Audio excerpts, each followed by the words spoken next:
Thank you for watching CTR TV. I'm Christy Olds with your 5 in 5. Get up to speed on 5 topics in 5 minutes. Absentee ballots are now available for the primary on August 14th. Registered Republicans and Democrats who are unable to appear at their polling place during voting hours on primary day can apply for an absentee ballot. Valid reasons for voting absentee include active military service, absence from the municipality during all voting hours, illness or physical disability, and religious restrictions. People can apply for an absentee ballot at their local town clerk's office or through the mail. Those applying in person can receive the ballot at that time. A ballot will be sent to those applying through the mail. CTR Director of Political Advocacy Mike Smith says this year's primary is particularly important because there are a number of candidates and races on the ballot.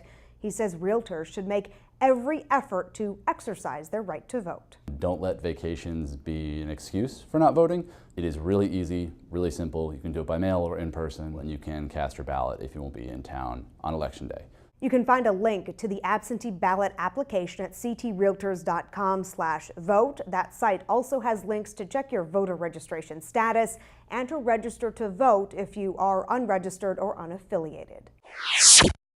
The CTR Endorsement Committee recently interviewed the candidates in the 5th District Congressional race. They are vying for an open seat. All those candidates responded to NAR's Federal Real Estate Issues Questionnaire prior to the interview. The committee interviewed Republican Party-endorsed candidate Manny Santos, Democratic Party-endorsed candidate Mary Glassman on the phone, and Democratic challenger Johanna Hayes. The goal was for the committee to provide a recommendation to the National Association of Realtors Political Action Committee trustees. The trustees make decisions about providing federal PAC funding in congressional races. The candidates are vying to replace Congresswoman Elizabeth Esty, who is not seeking re-election. This year marks the 50th anniversary of the Fair Housing Act. To commemorate that milestone, CTR TV presents a special series that takes a closer look at the issue of fair housing in Connecticut. Professionals who work in the field say that despite the act and progress over the past 50 years, there is still work to be done in regards to housing discrimination. Political analyst Lisa Dabrowski with Open Communities Alliance says awareness is one of the key components and realtors can help.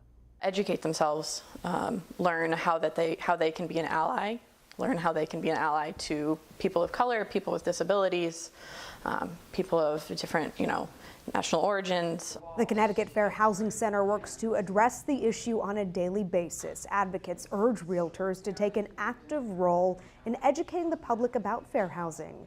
Margaret Suab with the Fair Housing Association of Connecticut says realtors can make a difference. I think realtors really can be part of the solution because they're on the front line. They're talking to the general public, so to speak, and they're helping in the home search. So I think realtors have a super important role that they can and do often play. For a list of resources on fair housing in Connecticut and more information about the Fair Housing Act, go to ctrealtors.com/fairhousing. The state of Connecticut recently joined New York, New Jersey, and Maryland in filing a lawsuit against the federal government over the tax reform law that caps state and local tax deductions at $10,000. The governor and attorney general argue the cap is unconstitutional and disproportionately harms taxpayers in those 4 states. Property taxes for many Connecticut properties exceed the cap amount, and state officials argue the cap on the deduction could impact home sales and prices. The lawsuit asks the federal court to overturn the deduction cap as part of the Federal Tax Reform Act.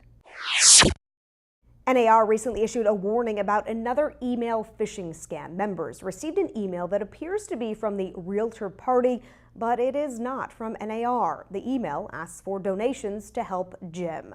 NAR says it never solicits donations for personal or individual charities. If you got that recent solicitation email, simply delete it. Anyone who sent money should contact the FBI's Internet Crime Complaint Center.